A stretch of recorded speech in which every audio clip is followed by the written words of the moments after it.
very humbled to be associated with the three other honorees here tonight. So I would like to first congratulate Ralph, Beth, and Jerry.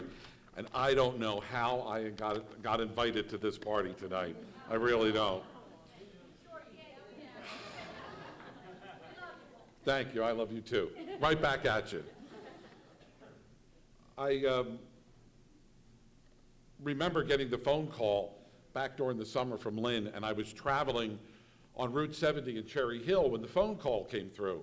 And I, being a responsible member of the media, knew I could not take the phone call while I was driving in New Jersey because it's against the law, right? So I pulled over to the side and I took the phone call. And when Lynn told me that I was going to be honored with the Shining Star this year, and I was like, you got to be kidding me. Me, a Shining Star? I truly am humbled. First of all, I want to say, as Scooter mentioned, I pinch myself every day, and I thank the man upstairs for what an opportunity that I have had from the moment I stepped foot on this campus in 1975. I was a kid from South Philly. I didn't know what Broad and Market was, let alone 20th and Alumni. I had no idea where I was going and what I was doing. But I also thank God for the opportunity that presented me when I got here at LaSalle in 1975. I came here as a theater major. They had a very thriving theater program here at LaSalle. And yes, like Scooter said, I wanted to be the next song and dance man on Broadway. I took a class with Sid McLeod, and within 13 minutes I realized I'm not going to be that song and dance man. But Sid was also responsible for keeping me here at LaSalle. Because at that time, no communication department existed. I came here as a theater major. And I went to Sid and I said, I don't know what to do. I'm really out of my element. I am not cut out for the theater major. I'm probably going to go somewhere else. And he said, don't go anywhere. There's talk about a communications track starting in the English department. Hang in there. Stay there. Let's see what happens. That was freshman year. By sophomore year, the wheels were in motion, and the communication department was born. I've been afforded many opportunities to do many different things in this career of mine. Yes, interview many, many celebrities, but it all began in the town of Maquoketa, Iowa. Now, I challenge anybody in this room like I challenge my students. If you could tell me where Maquoketa, Iowa, and don't go on your phone now and Google it, and it's not fair. All right, if you could tell me where Maquoketa is located, you win the prize for tonight. Talk about being out of your element and going from South Philly to 20th and Alumni. I was the only Italian in Maquoketa, Iowa. And that's how they referred to me. Oh, you're that Italian from Philadelphia. And they only knew Philadelphia as, of course, the place where the Liberty Bell was. And of course, that's where Rocky was. That's all they knew about Philadelphia. Shortly thereafter, I came home.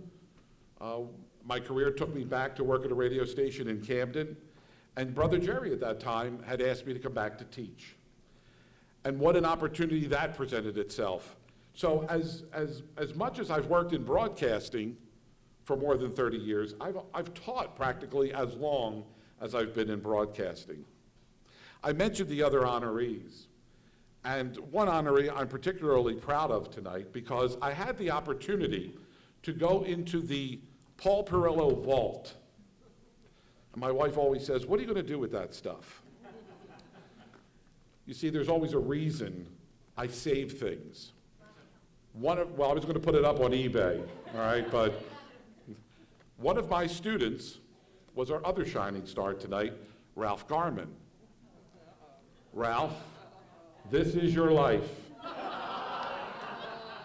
In this hermetically sealed baggie, this is your radio production final project, right?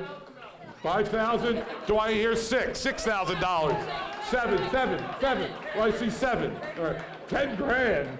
I'll tell you, I'll give it to you if I can have a ride in the Batmobile. All right? So here it is. This is all the proof that I need. Ralph was a student of mine. I'm very proud of Ralph's accomplishments. I didn't get here by myself. Of course, I thank the man upstairs. If it wasn't for his guidance and times just laying in bed or down on my knees and say, God, what is it you want me to do? Where am I supposed to go? Why didn't I get that interview? Or why did I get that interview? Of course, it was my parents.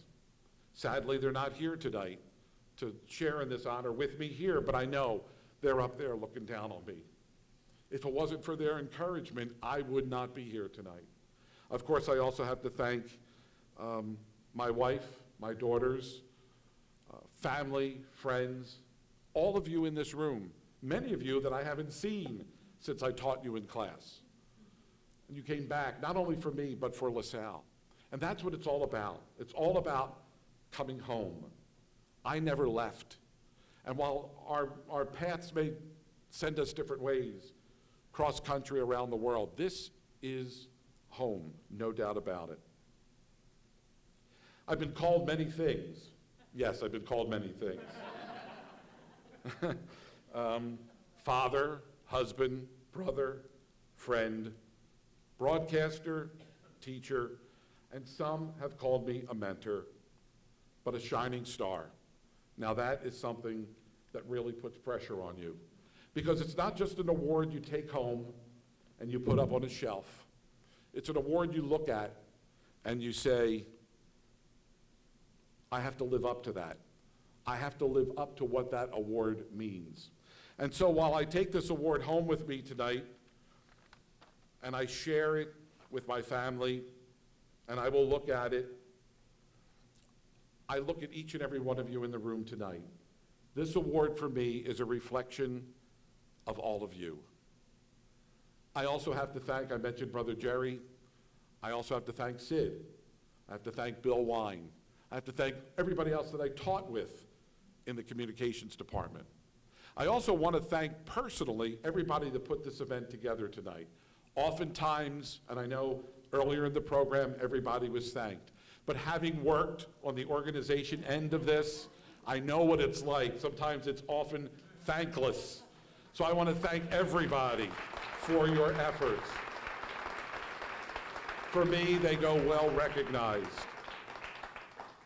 So I take this award, I honor it, what it means, and it will serve as that inspiration each and every day in this business of broadcasting that I'm so fortunate to work in. And I have to remember, Scooter mentioned about being the school's first intern. There was no internship program.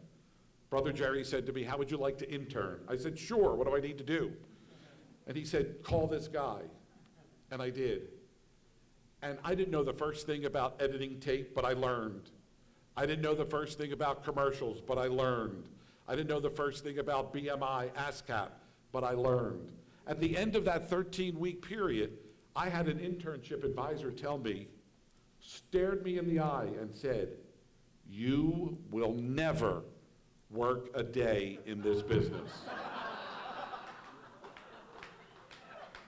And boy, did I want to wring Jerry's neck. Why did I take that internship?